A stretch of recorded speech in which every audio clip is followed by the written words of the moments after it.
This is the X-Zone Broadcast Network, broadcasting worldwide on broadcast affiliates and satellite program providers, including CNN Broadcast Network, Sirius Satellite Network, Star Media, Good News Radio Network, Angel Broadcast Network, Wiki Broadcast Network, and WPBN TV. For more information on the X-Zone Broadcast Network, visit us at www.xzbn.net.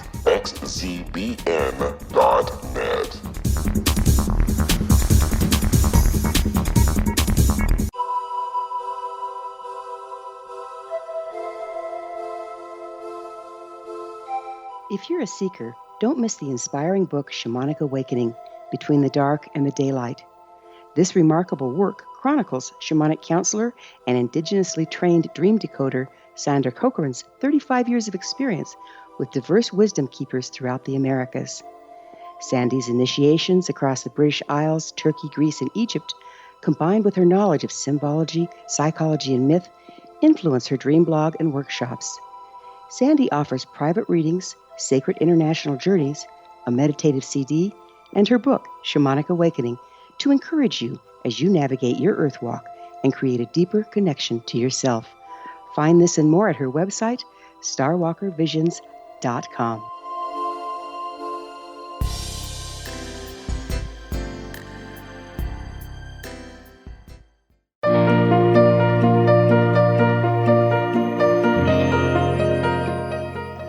Welcome back to the Ask Dr. Gibbs radio show on XZBN Net, coming to you from Toronto, Canada.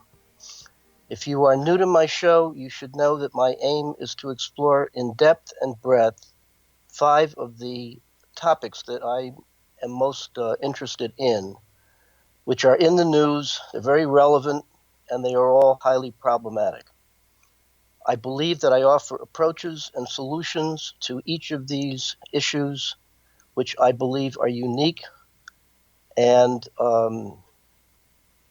if applied, can go a long way to taking the mystery and the complexity out of them. These issues include a revision of the training received by police and some citizens in the service of effectively de-escalating actual and potential violence. A second issue is a proposal for effectively preventing and treating heroin and opioid addiction that is clearly out of control. If you've read the recent stories from Chicago and other cities, there is a widespread escalation of a terrible calamity that's happening with people, seemingly government officials and health officials, apparently in a state of crisis, overwhelmed by the problem. A third issue is describing and exploring the phenomenon of amazing coincidences referred to as synchronicities, which are clearly in the air. They're sort of the interface between science and spirituality, in which I offer alternative theories and alternative ways of interpreting them in the service of effective problem solving. And fourth issue is for those considering going into some form of psychotherapy treatment, I will attempt to answer the many questions that you are likely to have, including such issues as how do you know you need it? What method is best? There are purportedly 365 different methods. You can't pick all of them, and you want to pick the best one. How do you know how to do that? How to find the best therapist for yourself? How does change come about? How long do you have to be there? How expensive is it? Why is it so expensive? And the likes. And I'm continuing to explore the fifth topic, which I call the truth about coping with anxiety, depression, frustration, and stress, usually without resorting to medication. Let me be clear, I am not anti-medication. There are many people in my practice, I'm a psychoanalyst in New York City, there are many people in my practice that absolutely need medication, and they along with talk therapy, which I provide, they go to psychiatrists who provide prescription medicine, and they absolutely need it. But I have also discovered that for many people who suffer from these symptoms that they really do not need it. And I want to provide evidence for that. And if you wish, try out my ideas on yourself, see if they're helpful. To review, this is, I believe, the 12th or 13th broadcast. There's a core theme that unites all of these problems. And I'm also aware of probably adding a 6th and 7th as we continue on. What do all of these topics have in common? From my vantage point, they are all ultimately concerned with the most compelling interests in attempting to answer what I think are the core issues of everyone's life. This includes issues of identity. Who am I? What's my purpose? Is there a purpose? How do I know it? Do I have to generate my own purpose, or is there some kind of answer man which will provide that kind of self-knowledge? All leading to how to attain and sustain living the good life. These are obviously major issues, and if you were to study them formally, you would be taking a class in in-depth speculative philosophy that deals with this. I might add that I majored in speculative philosophy in Columbia, and I dare say, and each of you who are listening to this may answer the question, have you ever read a philosophy book or a paper? My hunch is probably not. If you are so inclined, I urge you, after this broadcast, to go to a used bookshop and pick up a gold mine of a book called The Story of Philosophy by Will Durant. And in that book, which I discovered at the age of 19, when I was seeking answers to big questions, such as I outlined, then in reading that book, which attempts to give the story of about 10, 12 major philosophers, going back to Socrates, Plato, Aristotle, and the likes, and give an outline of where they lived, what some of their ideas were, their own words, and so on, and their contribution and how they added philosophy. And the important part about it for me is as I was reading this book on the bus, going from the bookstore to my home, I was absolutely enthralled with the fact that these people, some of whom were 1,000 years old, were making more relevant sense to me than talking to my family. And I discovered that I wasn't as weird as I thought by discussing these topics. We'll have to take a break now. We'll resume in a couple of minutes.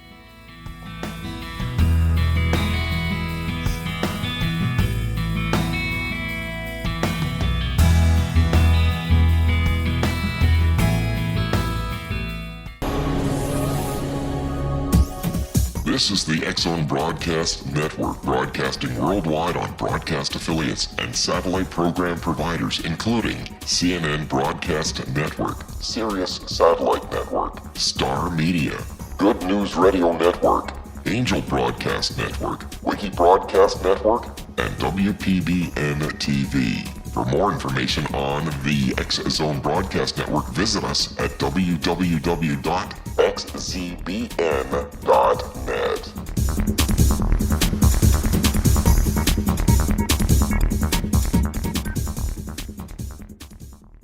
How would you like to be able to read other people's minds? Well, the next best thing is here. When you know how to read a person's name, you know how the person thinks, feels, and behaves. Each letter in our name holds a key to unlock our true essence. Our name contains both our gifts and challenges in this lifetime. Mnemology science discovers personality secrets hidden in the placement of the letters of our names, including the first and last impression people remember about us. Sharon shows us how to interpret the arrangement of letters as outlined in her book, Know the Name, Know the Person. Sharon Lynn Wyeth created mnemology science after 18 years of research and testing her theories, and has supported thousands of people around the world in understanding themselves and others better. You'll enjoy Sharon's unique teachings as she shares her system to learn the gifts behind your given birth name. Even if you don't like your birth name, there are jewels in this book. If you're thinking of changing your name, ready to name your child, or wanting to get along better with others, this is the book for you.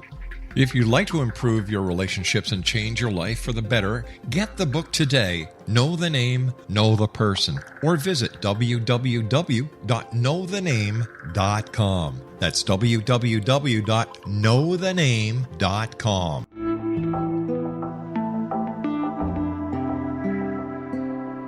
Take a step back in time and discover old Florida cuisine at Marsh Landing Restaurant in Fellsmere, Florida. Enjoy delicacies such as frog legs, gator tail, catfish, and swamp cabbage, or enjoy the more traditional cuisine such as hand-cut Angus steaks, ribs, and seafood. Join us for breakfast with a southern flair featuring sweet potato pancakes, biscuits and gravy, and much more. Planning a party? Marsh Landing's private dining rooms can accommodate groups from 8 to 80 people. While you visit, enjoy the historic pictures, artifacts, and stories that line the walls. Marsh Landing is truly a unique experience. Marsh Landing Restaurant, 44 North Broadway in historic downtown Fellsmere, or visit marshlandingrestaurant.com. Marsh Landing, old Florida cuisine at its best.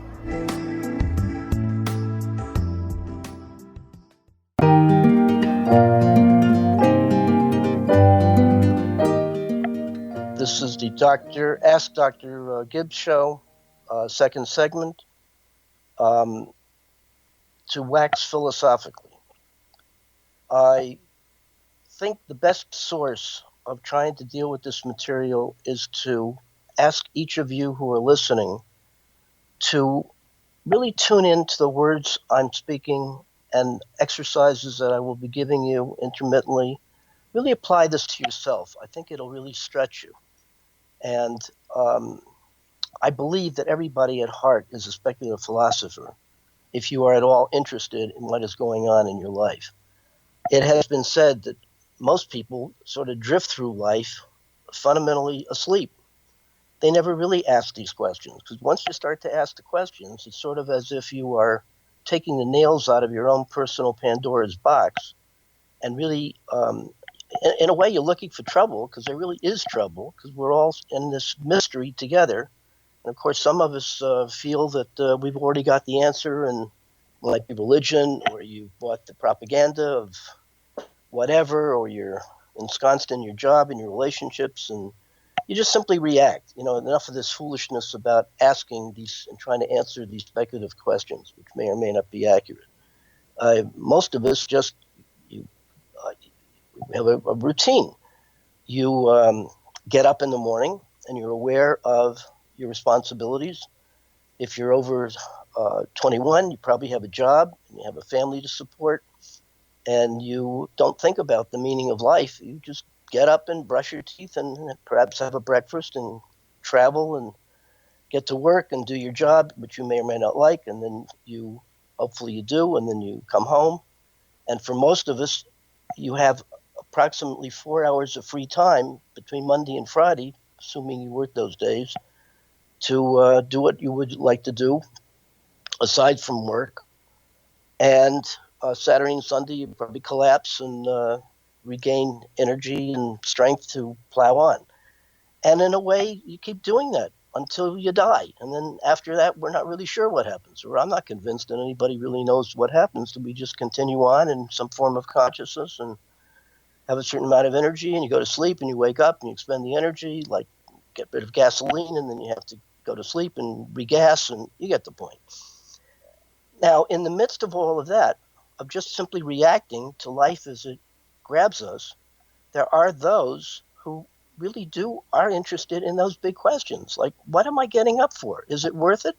And if so, how do I know that? And you're faced with inevitable choices. What shall I do? When shall I do it? How much gas, how much energy shall I apply to a particular concern? Of course, if you really do that seriously, those are big issues. And if you do it, and if you take that seriously, then you're really aiming to provide self-knowledge, knowledge of yourself, that the good life ultimately has to be what you make it to be. And if you buy into, let's say, propaganda or this is what you're supposed to do, well, okay, then essentially you're projecting a goal which fits you, but ultimately you're the one responsible for making that choice. obviously, we would like things to be pleasurable and easy. And sometimes it is. If we like our routines, we like our job, we like who we're involved with, and maybe we're creative and so forth, we can have a relatively satisfying life. However, I'm sure that everybody will agree that sooner or later, something on the road of life gets in the way, and there are obstacles, inevitably, no matter how controlled we think we are or how free and easy things are, that are like invisible barriers, and we tend to smash into them. And when that happens, easy often turns into hard. And our easy flow is interrupted by a certain degree of chaos. We call these places of interruption problems or issues that you have to deal with. You may not deal with it, but that's your way of dealing with it, to just close your eyes to it and escape in one of a number of ways and so forth. The addicts of the world are essentially addicted to a particular substance, whatever it is, in order to try to even out their complex lives of difficulty and make them feel at least temporarily easy. So that things like alcohol and drugs and so forth are really trying to create a permanent, consistent state that you can rely on that is seemingly easier to tolerate than having problems, and so on. Life, from one perspective, might be viewed as a series of unending problems. And the problems, from my vantage point, tend to range between relatively simple, like what are we going to eat for dinner tonight, to extremely complex. One of the examples of complexity is, if you will go back to the preceding program, I ended up with a story of Joe. And Joe, I think, is a typical representative of most of us who gets up, does his thing as a police officer, and does it well, and is noted for being consistent and in control. And when he hits problems, he's usually very creative, and he hangs in there, and he doesn't duck out from responsibility. But every so often, life being what life is, when it rains, it pours, and you can go from a relatively simple, not simple, maybe very difficult issue, to a complex of overlapping issues, each one of them difficult to deal with in its own right. When you combine them, it's just extraordinary. I urge each of you, if you were interested in this, to go back to that last session where I described in detail the problem of Joe. I think for me, the important part about it is that he was eventually, everybody like Joe has his own breaking point. And breaking points are not only major interruptions in one's journey through life, but it takes a huge toll, because you tend to become overwhelmed with issues and overwhelmed by being overwhelmed. Now, overwhelmed with what introduces us back to the topic of this broadcast. This broadcast, as I said, is named The Truth About Effectively Coping with Anxiety, Stress, Depression, Frustration, usually without medication.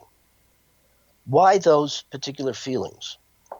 When you are bogged down with a problem and your attitude is overwhelmed, and then often the attitude to being overwhelmed is to feel more overwhelmed, the overwhelmed part is experienced often as an accumulation of one or more feelings, usually anxiety, depression, stress, and frustration.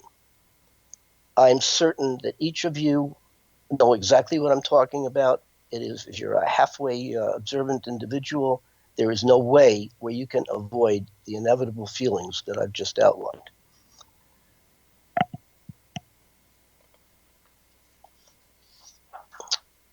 At the point where you are overwhelmed, it is often felt as overwhelmingness as being quintessentially stuck.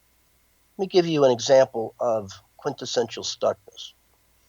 Imagine that you are driving a car and you're on US 1, and unexpectedly you get an enormous feeling of being tired. You're really just exhausted. You want desperately to go to sleep. And you figure that your willpower is not up to toughing this feeling out. So you feel in the best interest of all concerned, you pull over on the road and you get off the road and you figure you're going to take a nap, which you do. And it's a nice sunny day and it's great to go to sleep. So you do it, and 4 hours later, you awaken to be extraordinarily surprised by the fact that there's been a major downpour and your car is surrounded by huge puddles of water. You go to gun on the engine, and obviously you deepen the wheels have no traction, so they're going to spin, and the more you gun the engine, you're going to sink further into the mud. That sinking into the mud feeling is how feeling overwhelmed by one or more of these feelings is experienced. What becomes critical then is your attitude to being overwhelmed with these feelings, which indeed is going to lead to a further deepening or intensification of feeling overwhelmed. So that when asked what your attitude is to anxiety, depression, frustration, stress, a usual answer is, I hate each one and I hate them cumulatively. So when asked, what's your attitude to anxiety, people will often say, I feel anxious about it. The same with depression, frustration, and stress. So in a way, once you're stuck, then you get more stuck and further stuck, and it's sort of like having a shovel, and obviously you have to get out of the stuckness or get out of the hole that you're in, but it's sort of like taking the shovel and digging further in the hopes that you're going to somehow dig your way out of the hole. But the truth of it is, that ain't going to happen. You're going to deepen it. So you got a real issue. And at that moment in time, you are going to be in deep mud. So clearly, you got to find a way out. Now, imagine being indeed in the rainstorm and you're stuck, and if you gun the engine, you're going to get stuck deeper. You can all appreciate that kind of experience. You may have been in it. If that were so, what would you need to creatively resolve what would seem to be an unsolvable problem? Many people will come up with the solution is to either have the car lifted out, which is improbable, or pushed out, which is probably not going to work. And that obviously what you need is some kind of traction underneath one or couple of wheels so that you have a way of gunning the engine and getting out. Often the creative solution to dealing with overwhelming anxiety and the likes is to find the equivalent of psychological traction, where you have to get underneath the feelings and you have to experience that you are more than the feelings. So you have a creative way of getting out. To cut to the chase, the answer to that question is you have to learn how to bear increasing amounts of these feelings, anxiety, depression, frustration, and stress. As we go on, I will show you how to do it, and the attempted cure, I think for most people, if you take this seriously, is going to be truly mind-blowing. The solution is cost-effective. It really works. It doesn't take long to apply.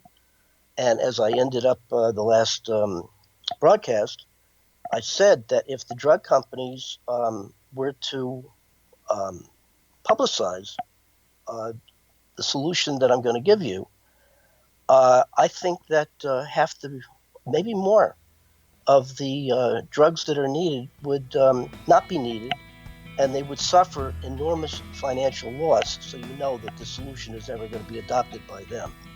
We will continue after the next break.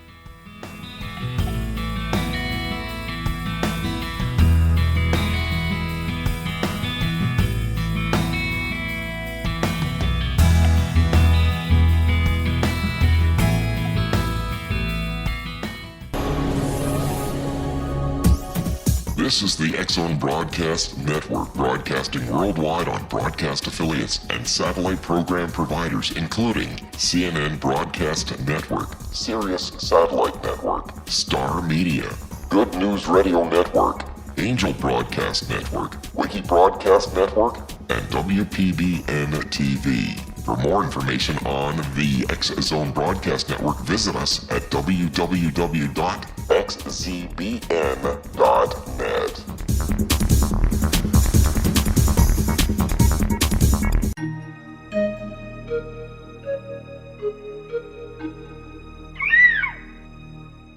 While science pursues fact, magic accesses the quantum level, bridging random facts to form truth.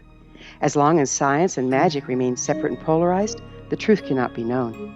I'm Gwilda Wiyaka. Join me on the Science of Magic radio program, dedicated to unification and evolution of consciousness. During each episode, I'll be speaking with experienced and respected scientists and mystics.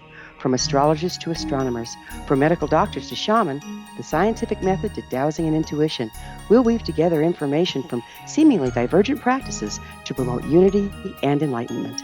Join me, Gwilda Wiyaka, and the Science of Magic right here on the Mutual Broadcast Network.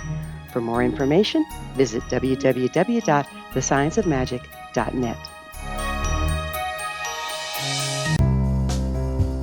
Gibbs A. Williams, Ph.D., is a practicing psychoanalyst, supervisor, researcher, and author in New York City.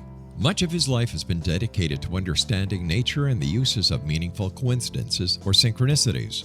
His radical and original non-Jungian, non-mystical, non-magical theory of synchronicities illuminates much of the fog surrounding this challenging and perplexing topic. His ideas and manners are fresh, presented in a style that is both entertaining and highly informative. He is also an expert on crisis intervention, specially focused on violence reduction for the police and citizens, mastering anxiety, frustration, and stress without the use of medication, and effectively preventing and treating heroin addiction. Dr. Williams can be contacted at his email address at gwwilliamsny11@aol.com or visit his website at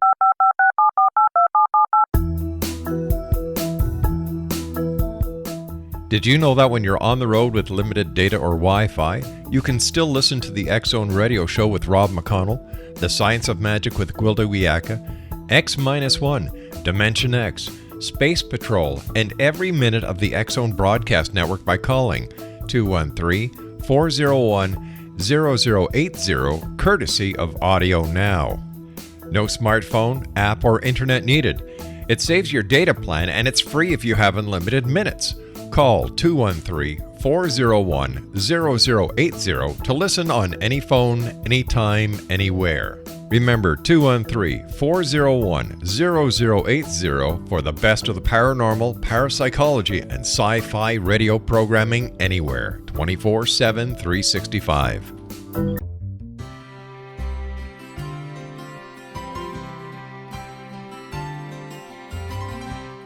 True healing must address 4 levels: physical, emotional, mental, and spiritual, for us to live joyful and productive lives. We tend to treat 3 of the 4, leaving the spiritual languishing. If you're tired of the same dysfunctional patterns cropping up in your life, soul balancing is for you. Trixie Phelps, owner and founder of Soul Balancing, is a naturally gifted energy healer trained in numerous esoteric forms, including shamanism. Trixie has created a powerful modality that safely and effectively clears your energetic field. A soul balancing session can remove interference, heal trauma, and restore your hope. Contact Trixie for a life-changing long-distance session today, www.soulbalancing.world.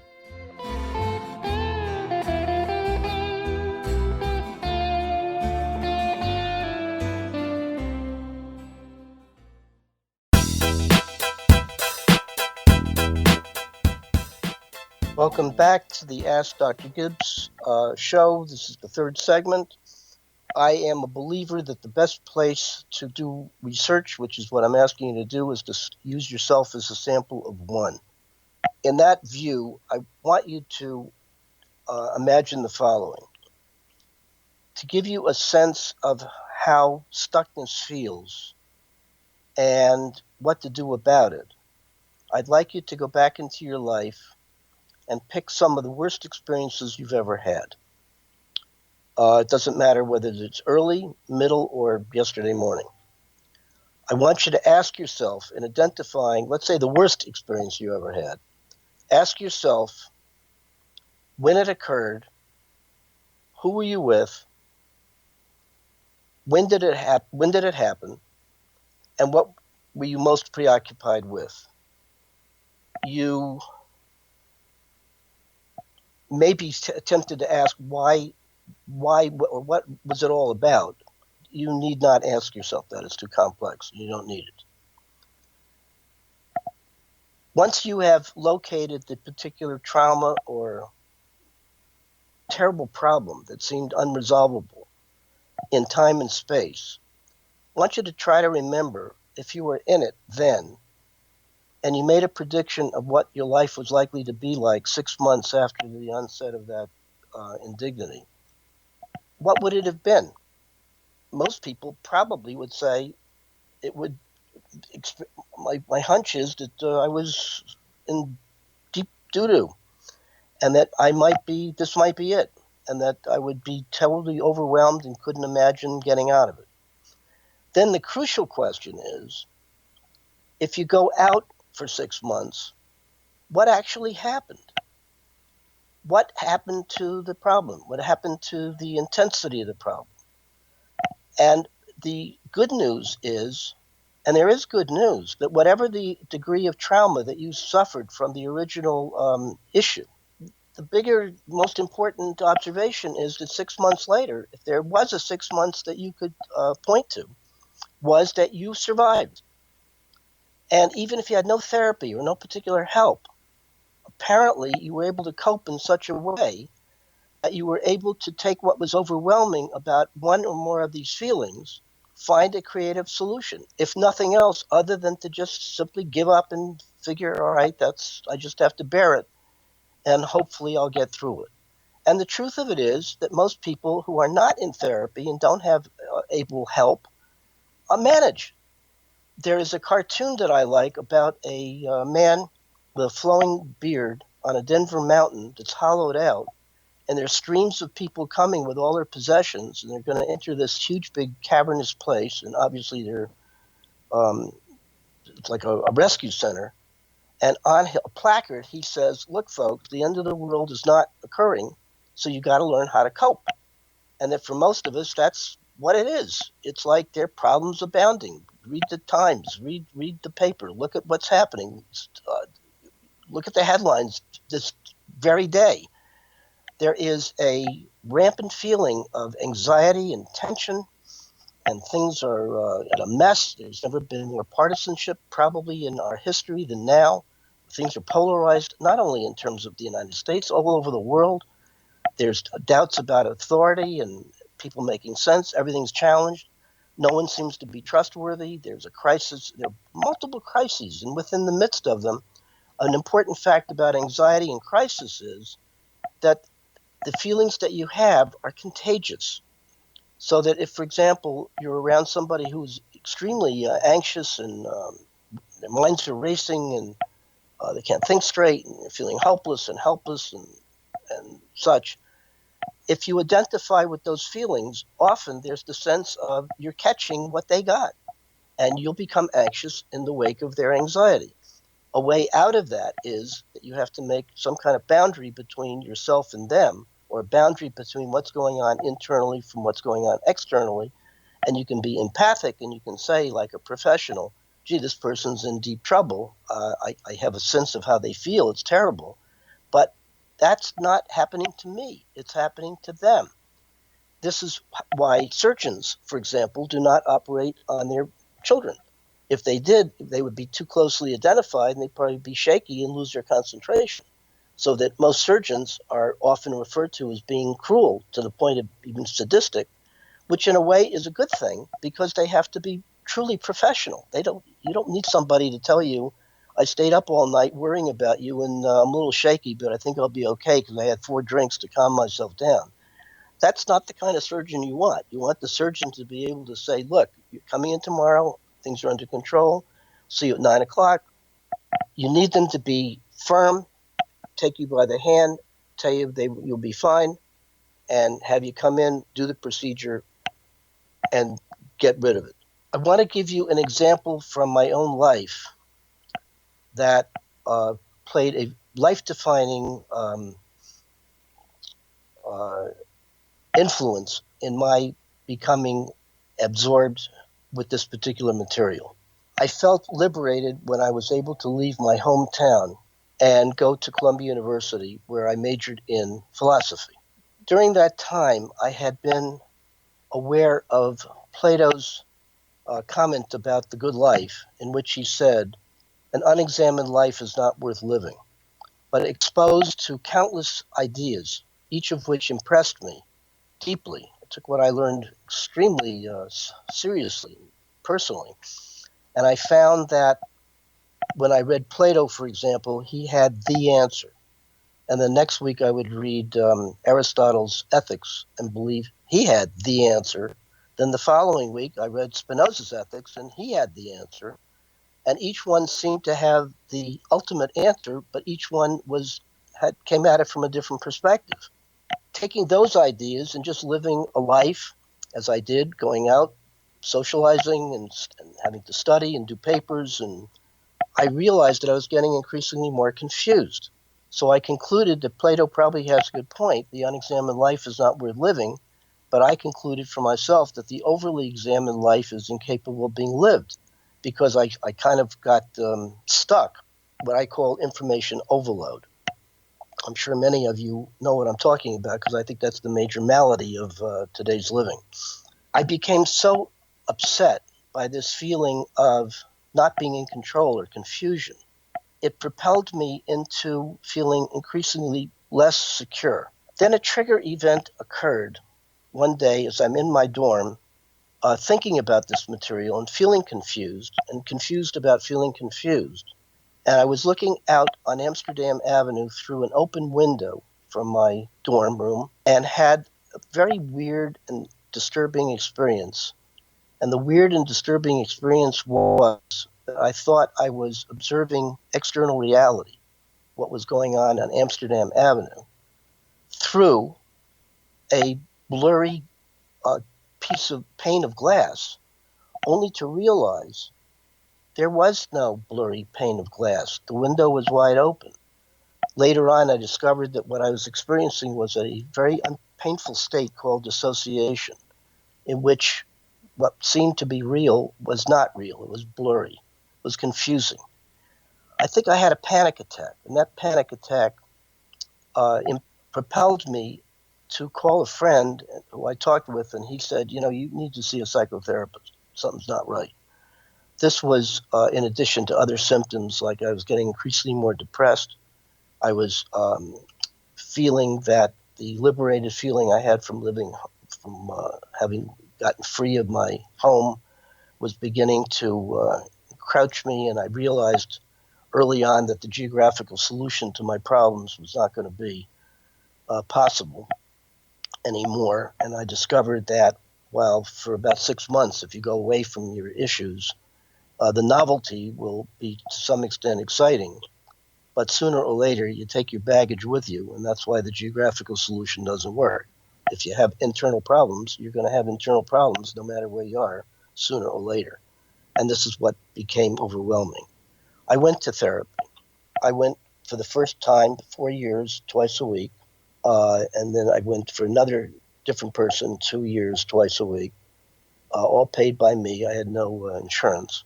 So I was a dedicated patient, but I naively thought that the solution to my problem, if I needed psychology or psychotherapy, was simply going to a therapist and being in therapy.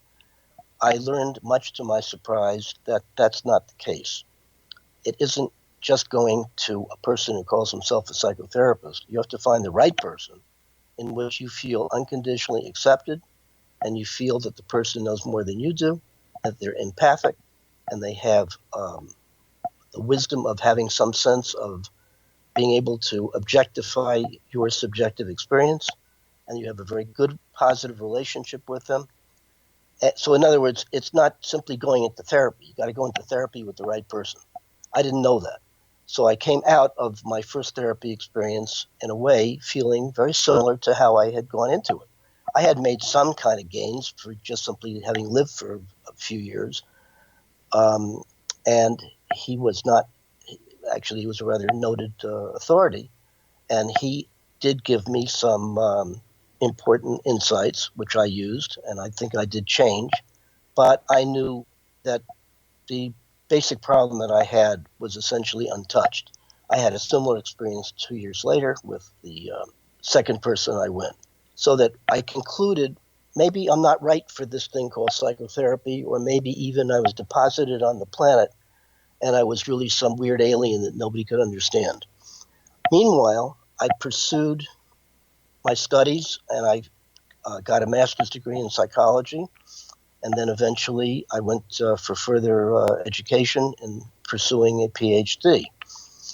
In pursuing the PhD, I had a life-defining experience where I was on a trip in a boat going to Haiti with my father. And I had collected myriads of material for doing the thesis, which is a unique personal research project. And I had probably 100 different papers, and that I had a cabin and I had the papers on the ground. And my task of that day was to take the material and organize it in such a way that I could find a way. I found myself in a circle, and I found myself going unable to break that circle. And I knew that my task was I had to find a way to develop the thesis so I could reach some kind of conclusion. And no matter what I did, all roads led back to the circle. And at some point, I felt so frustrated, so upset. I was depressed. I was anxious. I was terribly frustrated. And the whole thing made me feel unbelievably stressed out. And I reached a breaking point in which I threw my hands up. And I remember saying to myself, I got two choices. Either I'm going to somehow find a way to resolve this seemingly unresolvable problem, or I should rip up all these papers, throw them into the Atlantic, and just forget about the whole damn thing. The second choice was out of the question. My whole life was geared to getting a PhD for some reason or other, and I held on to it as if it was my life. So I couldn't quit. On the other hand, I also had a major insight that if it's left to my own devices, I was not going to finish this paper, that ultimately I needed help. And asking myself, or allowing myself to realize I needed help, was major, because by this time in my life, I didn't really realize that I was suffering from a kind of pan-distrust. I trusted nobody, including me. And I knew that getting out of these kind of overwhelming circles, this overwhelming stuckness, was going to be my responsibility, and I couldn't really depend upon anybody else. And I had an illusion of self-sufficiency. And that day, I think I gave up the illusion of self-sufficiency and got very depressed. Depression. This is the X-Zone Broadcast Network, broadcasting worldwide on broadcast affiliates and satellite program providers, including CNN Broadcast Network, Sirius Satellite Network, Star Media, Good News Radio Network, Angel Broadcast Network, Wiki Broadcast Network, and WPBN TV. For more information on the X-Zone Broadcast Network, visit us at www.xzbn.net.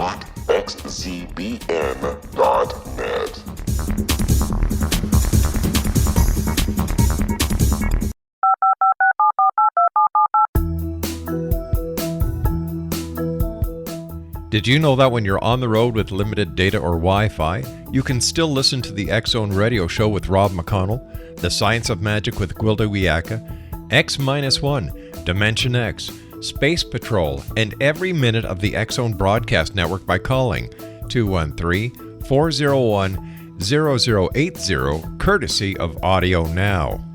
No smartphone, app, or internet needed. It saves your data plan, and it's free if you have unlimited minutes. Call 213-401-0080 to listen on any phone, anytime, anywhere. Remember 213-401-0080 for the best of the paranormal, parapsychology, and sci-fi radio programming anywhere, 24/7, 365.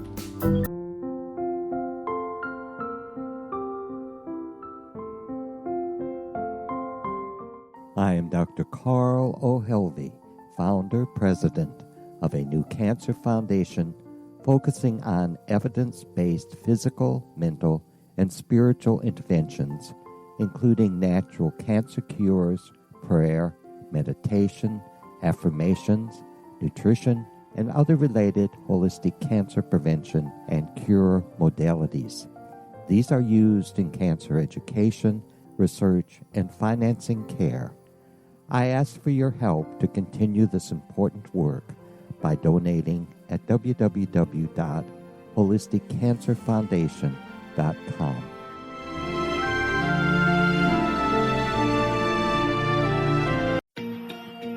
Wouldn't you love to know the secret to everything? Well then, meet Dr. Kimberly McGeorge and her cutting-edge breakthrough knowledge that combines science with possibility. Dr. Kimberly brings real-life answers and healing to those open to alternative solutions. She teaches solution-based programs and classes that will change all areas of your life forever.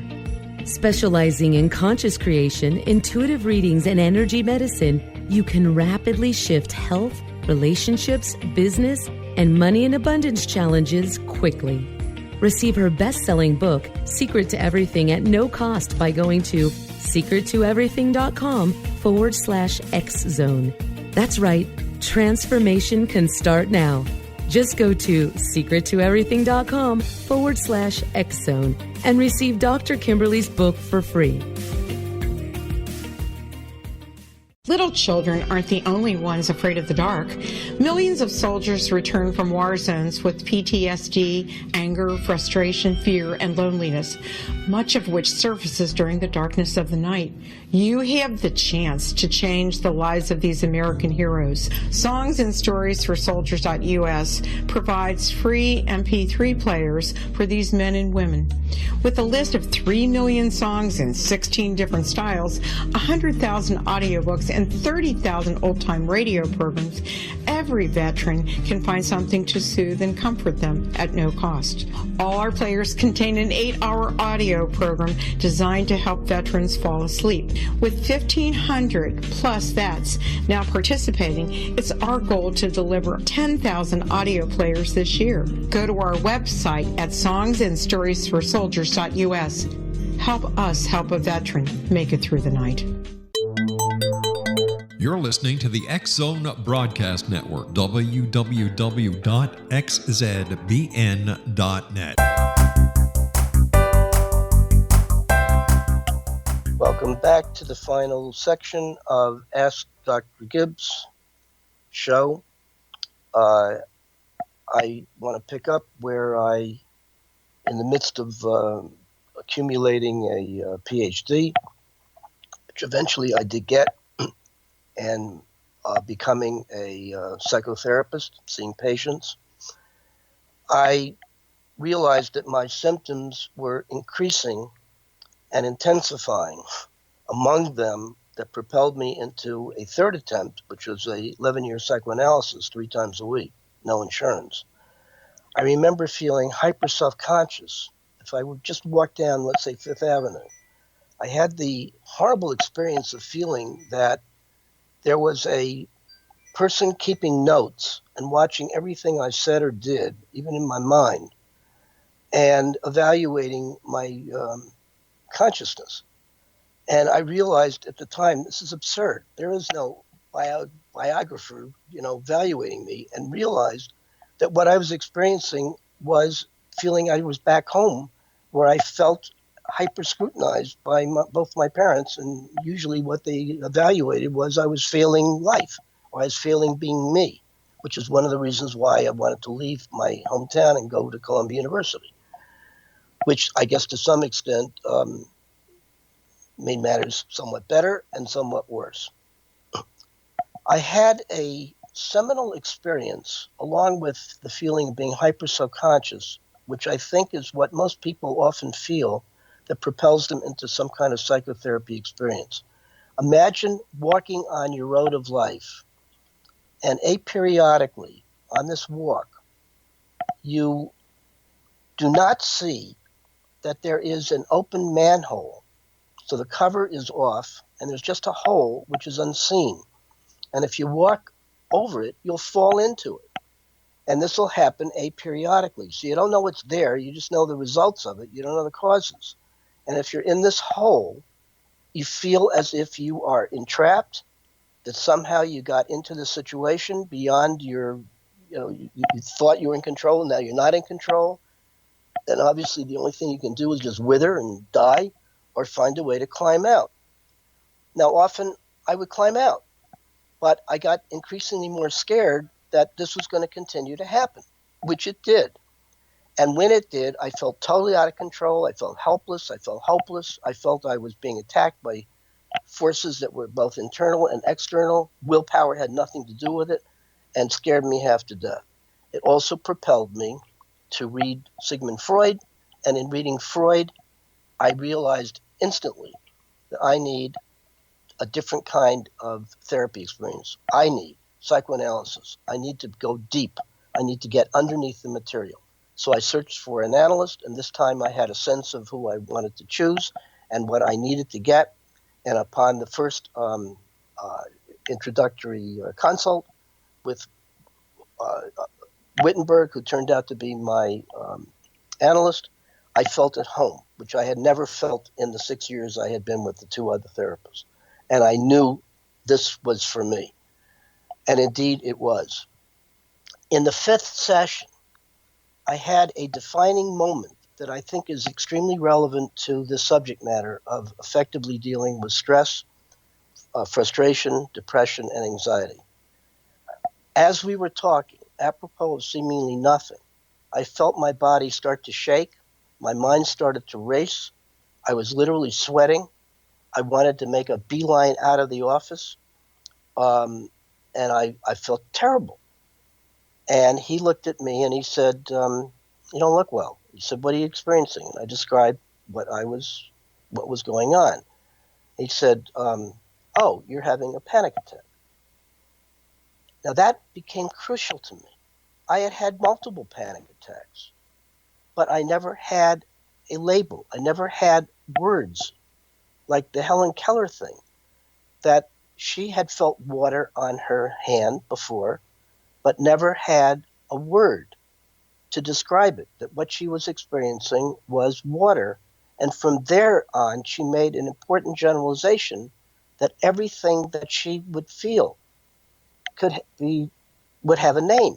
And that's precisely what happened to me. I had a kind of psychological Helen Keller experience that despite the fact that I had multiple panic attacks, I never knew what they were, or falling into the hole. I didn't know that what was really going on was that I was encountering material, largely in the form of these negative feelings, that made me feel out of control, and I clearly needed help, and I didn't want to have help, and I felt weak, and I felt like a failure, and so on.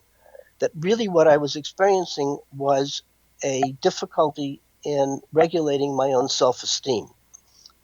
As he said, he continued to talk about anxiety, and he said, look, I've been in business for 50 years. I have never lost a patient to a panic attack. You will be okay. So his words were reassuring. I got something that's temporary. Just hang on and listen to his words and listen to his soothing manner, which it was. So I felt calmed and reassured that he knew what was going on and that he was a master at dealing with this stuff, which indeed he was. He further said that anxiety, he explained it. And he said it is a process that has a beginning, a middle, and an end. What it is that the forebrain, the natural basic brain of each person, experiences whatever is being said or triggered off as a threat to the integrity of the self. It is as if there is some real or imagined threat to one's existence by virtue of whatever was triggered off, and that it shoots adrenaline into the nervous system, And adrenaline is used to act as a stimulant to prepare the system for fight or flight. He further said, what's your attitude to anxiety? And I said, I hate it. He said, that's your problem. You have to be able to convert your understandable antipathy for these feelings from negative into positive. And a lot of the early therapy that I did was indeed learning how to bear increasing intensities of these kind of negative feelings, including the anxiety, depression, frustration, and stress, among a whole host of other feelings, such as ambiguity, not knowing, feeling weak, feeling helpless. If you will refer back to one of the broadcasts, I asked each of you to generate on a piece of paper all the feelings that you could imagine. And then on another paper, draw a vertical line, and at the top of the two sections, put minus or plus, and then assign a value of plus or minus to each of the feelings that you generated. So you have a list of negatives and a list of positives, and then what you want to do is try to ask, what do the positives have that the negatives don't? And ultimately, the answer is that you're more at home with the positives. They're more bearable than the negatives, which you hate and wish you didn't have to deal with. Now, the drug companies play on this. What they believe is the problem underlying anxiety and depression and so forth is a chemical imbalance. So their solution is restore the chemical balance. So how do you do that? Well, they say go to your doctor and take note of the ad that we're going to be mentioning, and you'll try out the colorful pill of the week, and you'll feel better within 2 weeks, because it takes 2 weeks for the drugs to get in the system. And the truth of it is, it does tend to work for many people. On the other hand, it's also very expensive, and the side effects, if you look at any of the ads on TV, I guess in order to prevent them from being sued, they warn you that taking this little pill ultimately may benefit you. On the other hand, you got to work through hell. You sometimes get fat. You often lose your sex drive and so forth. They don't emphasize that. They will tell you they're terrible, debilitating effects, but in Maine, the benefits outweigh the liabilities. Well, I don't think so. I think the cure is often worse than the disease. So they don't mention this. Other attempts at dealing with anxiety and so forth has to do with relaxation exercises. And in a book that I wrote in collaboration with my brother called Attitude Shifting, and I urge each of you who may be interested to go to Amazon, plug in Gibbs Williams, look for the book called Attitude Shifting, and consider downloading it for the extraordinary price of $5. And it's got all the material that we're discussing on these broadcasts and more that I think you will find extremely illuminating. In that connection, on Facebook, if you're interested in exploring this topic and other topics more, look for the Ask Dr. Gibbs URL. And on it, I urge you, if anybody is particularly interested in pursuing this topic more personally, I invite you to be a guest on the Ask Dr. Gibbs show, and I'll work with you with respect to where you are and show you how to move yourself from being unstuck into a creative mode of into a creative attitude, which will help you learn how to become an effective problem solver, which is what this show is all about. I indicated that with synchronicities, that they also start out with a seemingly unresolvable problem, and the person feels stuck. And if your attitude to the stuckness is progressive and you're prepared to struggle with struggle, it'll turn on what I think is everybody's creative process. The show that I'm in now, the topic of coping with stress and so forth, is really, if you don't have a positive attitude to being stuck, you have a negative attitude, what do you do? And that's what this broadcast is all about, how to deal with the negative aspects of learning how to deal with this stuff. Well, I guess we've come to the end of another broadcast. I urge you to tell your friends and family if you're interested, and I will pick up and see you next week.